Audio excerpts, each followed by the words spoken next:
Hello, and welcome to The Content Engine. We believe that every company needs to become a media company in order to thrive in today's business landscape. So the goal of this show is to teach you the mindset, the strategies, the tools, and the stories that you can use in order to better storytell your brand and build your content empire. And today's guest is Jessica Hagemann. She is originally from Springfield, Illinois. She graduated with a master's in creative writing from Naropa University. And she's been running Cider Spoon Stories for the last 3 years, which is a ghostwriting service that helps veterans, seniors, and small business owners tell their life story. Hello, Jessica. Welcome to the show. Hi, Alex. Thanks for having me. How are you doing today? Very well. Thank you. Awesome. Well, to start things off, I'd love to know what inspired you to start a career as a ghostwriter? Sure. Well, several years ago now, I was living in Hawaii. I was finishing up my master's degree, and the classes were done, and I decided I wanted to write my thesis from a beach. So I moved out there, and about that same time, my grandfather got sick. He and I were very close, and Hawaii was too far for me to come home and visit him. So we decided we would work on a project together to still feel close to one another. And we decided that project would be writing his life story. My grandfather Jack had been an arson investigator for the state of Kansas and worked on all these really cool cases that he couldn't talk about until the statutes ran out. And so basically what happened is I would send him questions over email about his life. He would record himself talking about those stories into an old school tape recorder, send me the cassette tapes in Hawaii where I would transcribe them, begin to write the story, and send him follow-up questions.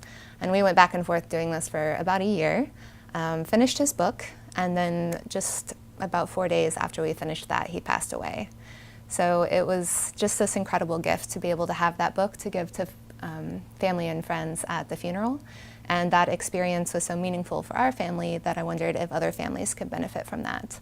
So I started Cider Spoon Stories primarily as a way to help grandparents preserve their life stories for the grandchildren.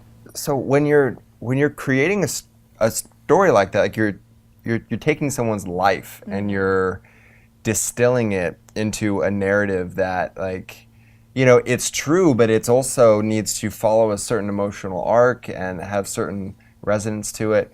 What's that process that you go to like take all this information, really like boil it down to its like core essence? Right. That's really the challenge before we began writing any book, is that each one of us has lived so many years of life that you could spend that many years over again writing everything that's come before. And so you do have to decide what's going to be important to the story that you're telling, and how do you know which stories to include. The way that we do that is by identifying what we call a desire line. Basically, that is one sentence of, you fill in the blank, I wanted this. So I wanted to become a police officer. I wanted to successfully have a blended family. Whatever that is, you decide one thing that was important to you during your life, and then the stories that we pick reflect the achievement of that ultimate goal, or the not achievement of it. Maybe it never did happen, and that's its own story. But by identifying that desire line, then we can say, okay, where did that story start for you? The first moment of it, what are some of the challenges and obstacles you faced along the way, and how did you overcome them? And then has there been any kind of resolution to that desire at this point in your life? And what about someone, say, because you also work with business owners, you know, for books that are meant to build their legacy and their brand. What if it's someone who hasn't necessarily reached that, like they're not necessarily old, or they've reached this resolution? Like how do you craft that journey if they're kind of in the middle of that process of growing and development? Definitely. So one thing that I hear sometimes from younger people who might be interested in writing a book is, oh, I'm only 35. I haven't lived enough life yet. I don't have enough story to tell, or why would anybody care about what I have to say? And I mentioned the age 35 because that was actually the age of one of my very first clients, ghostwriting clients here in Austin. And he was an entrepreneur who had this very strange and scary thing happen to him when he was 20. He suffered a stroke that left him unable to walk or talk. Since then, he's fully recovered. But for about 6 months, he was in this state where he just had to lie in a hospital bed and watch the world around him. And he learned a lot about that time about communication in particular, because not only could he not communicate, but he would see the people around him communicate, and he would pay attention to their body language, their tone of voice, the way that they used words and constructed sentences. And by the time he fully recovered and resumed his job as flipping houses, he realized that all of the things he had learned in that state about communication were applicable to business as well. And so what he wrote at age 35 was this book then that was very applicable to everyone working in any field of business, about the ways that you can use communication to effectively convert sales, to communicate with clients. And that was just based on this one pivotal experience that he had at a very young stage of his life. He's still in that recovery process. He still walks with a limp and slurs his words sometimes, but even at this point, he had enough distance from that to be able to reflect on it and share what he had learned.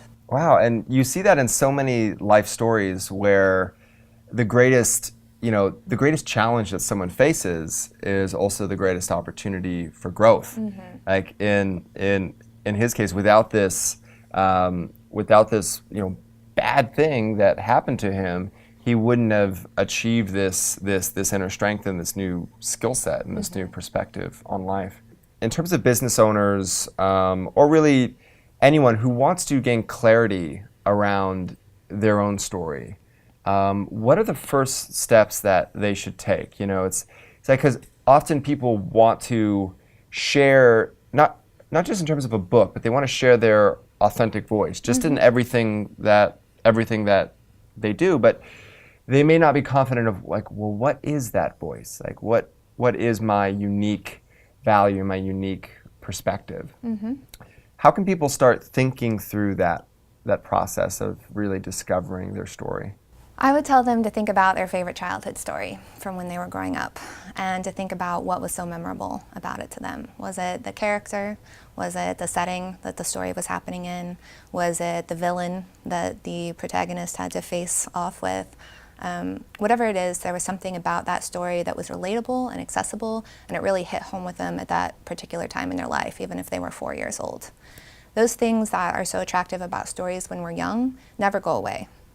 Stories are still stories, and they continue to capture the imagination and teach us things, and no matter what age we are. So I would say that every story has a beginning, a middle, and an end, very simply.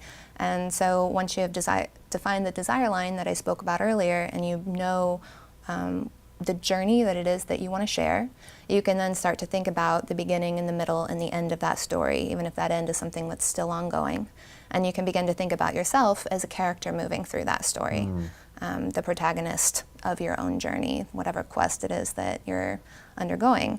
And in the same way that protagonist in your favorite story had to fight a villain, you can think of those villains as obstacles that you faced in your own journey, whether those were financial, medical, a non-supportive family. Anything that you have had to face can be the quote-unquote villains, and you start to lay out your journey as this series of actions and obstacles. I love that, because it also can shift perspective in terms of how you see new obstacles in your life. Because if you know you're on this path, it's like, well, this is just one more opportunity for growth, or one more thing just to kind of overcome in order to get to the next step. Growing up, I had a pretty severe stutter, and it took me a long time to work through that, and I got therapy for it, and even now it crops up every once in a while. But things like this show, or like partly because I want to find ways to kind of push through those barriers. But it helps when you kind of know the journey that you're on. Do you feel like it's crucial for everyone to embrace that story and share it? Or is there kind of a line there? No, I think it absolutely is crucial. You wouldn't want to force somebody to tell their story if they weren't ready. Right. But actually, a good example of this is that I told you I work with a lot of seniors, and sometimes it's the adult children who are buying the book writing package for their aging parents as a gift. And so this is not something that mom and dad chose for themselves. This was a gift that was given to them, and they're like, I don't want to work with this Jess girl. I don't know her. And furthermore, my life has not been exciting or interesting. I haven't done anything important. So why would anybody want to read my story? And that's something that I encounter a lot of resistance to initially. But if I can get the person to work along with me and open up and share their story, generally the result is that by the end of our time working together, the person has had a 180, and they suddenly, when they see that their life takes up an entire book, they think, wow, I did this. My life meant something. Look at all of the cool things that I accomplished.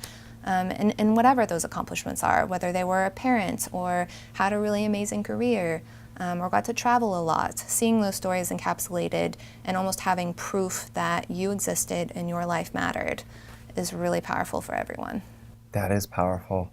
Yeah, and I think, we get so caught up in looking into the future that sometimes we don't have active appreciation for how far we've come. Yes. Or things that we've achieved or grown. And so I'm sure the process of writing that book helps people really look back and relive some of those experiences in their life. Yeah, it can definitely help people appreciate the past. It can also help them let go of the past if there's something they've been holding on to, and say, okay, that part of my life is done. Yeah. I'm literally closing the book on this chapter of my life, and now we're going to look forward to what's next. Definitely. What would you describe as, if you were to write a book, and I know you're still, you're still very young, but what would your own journey be if you had to describe that? Something that's very important to me right now is women in business in particular. This was not a career path that I saw myself ever going down. When I was young, I loved to write, and my mom actually thought I would go to work for Hallmark writing greeting cards, because I used to make elaborate cards for everybody's birthdays. But then when I got into high school, I had a lot of messaging around me that told me writing was not something you could make any money doing, and I needed to do something more practical. So I decided to focus all my attention on the sciences, and I had this dream of becoming a forensic investigator for the FBI. So I actually entered college as a biology major. And then at the end of my freshman year, we were writing the year-end lab report, and I realized that I didn't care at all about the experiments we had been running all year, and my favorite act was writing that silly lab report. And I thought, what am I doing? Why do I keep denying where my true passion lies in all of this? So that's when I switched to an English major and then went on to get the MFA in creative writing. But even at that time, I thought I was going to go into teaching. And I did for a while. I taught at a university in Springfield, Illinois. But then they ended up shutting down that campus. That's when I moved to Austin and just felt like all the signs in the universe pointed towards starting Cider Spoon Stories, which had begun as a dream in a conversation with a friend one time after going through the experience with my grandfather and starting to think about, could this actually be a reality? So when I started Cider Spoon, it was as a grand experiment, was what I thought of it, much like the experiments I've been conducting in biology class, where I thought, I'm just going to try this and see if there's even a market for this in Austin. And it turned out there was, and that's what I've been doing full time for 3 years now, is writing people's stories. But through that, I have learned so much about what it means to be a business owner, how you run a business legally and successfully, how you interact with clients and deliver a top quality product. And so I think my story would be one of following your passion, but also doing your homework along the way to make sure that it is as successful as possible. I didn't know anything about business when I started this, and I read every business book I could get my hands on. I started attending as many networking events as possible and learning from as many people as I could who had been there before what they did that was successful and how I could emulate that in my own model. What are some of those challenges that you have faced as you've been growing your business? Sure. So the fact that I am relatively young posed a credibility challenge for me from the very beginning, especially given the fact that my primary niche is seniors. I would often be working with a lot of older adults and even their adult children who wondered what qualified me to do this kind of work. And then once I began teaching writing workshops as well, I would have people show up who were much older than me and wonder what I could know about writing that they didn't already know. I remember in particular one of the very first workshops that I taught was at the public library here in Austin, and this older gentleman came in and he just kind of looked me up and down and he was like, "And you're the one who's going to be teaching this class?" And I thought, oh, here we go. I have something to prove today. Yeah. But that's okay. I was up for the challenge. And so we went ahead and had our workshop, and at the end, he apologized to me for how he came in and just approached me based on the way that I looked or acted or appeared to him initially, and ended up saying that he learned more in my 2-hour class than a semester-long class that he had taken at UT. So I think it's just knowing that there's always going to be naysayers, and there's always going to be people who don't like you for whatever reason. And as someone who's naturally a people pleaser and who wants everyone to like me, that was really hard for me to deal with at first. But just trying, even though it's really hard, not to take it personally when you get criticism, but instead to really consider it objectively and think, okay, is there something I can learn from this and do better so that I either get into the situation less often or I'm better prepared for it next time? Or is this person just having a bad day when they came in and they're viewing what I'm doing through their own lens of prejudice? Then that's something to consider as well. You also do some copywriting work and marketing content for businesses and brands. Yes. At Go Learner Media, we have experience working with different freelance writers, and sometimes it's a great experience, and sometimes it's like there's miscommunication or just things aren't done quite the right way, and it's not necessarily anyone's fault. But if you're going to talk to a business owner or a head of marketing, like what kind of guidelines would you put in place? What kind of structure to make sure that it's like a good working relationship? Sure. So I learned early on not to make assumptions about things and people, that just because I thought I had an understanding of a project or what the client wanted or what was expected, that wasn't necessarily accurate. So now I've more of adopted the philosophy that you can't ask too many questions, really, and that there are certain things, basic things that we need to cover every time, such as word count, tone, the general message, who's the audience that this is being written for, all of the things that you always want to consider every time you're writing anything for someone. I also, in the beginning, for example, when I was doing book projects for clients, it used to be my preference to write the entire book before I gave them a draft to see, because I had the egoistic perspective that, oh, they need to see the whole project in order to understand my true vision for it. But it's really not about my vision for it. As the writer, I'm really bringing to life somebody else's vision. So now I've learned that the more drafts that the person can see as we go along, the more involved they are in giving me feedback and making sure I'm hitting the mark in terms of content and tone, the better the final product will be, and then that's less revision I have to do as well. All right, Jess, thank you so much for being on the show today. Where can people learn more about you or Cider Spoon Stories online? Well, they can check out the Cider Spoon Stories website, which is www.cider, C-I-D-E-R, spoon, S-P-O-O-N, stories.com. We are also on Twitter and Facebook. All right. And thank you for watching this episode of The Content Engine. Remember, this is a weekly show, so please subscribe to get notified when we release new eps. And we'll see you on the next one.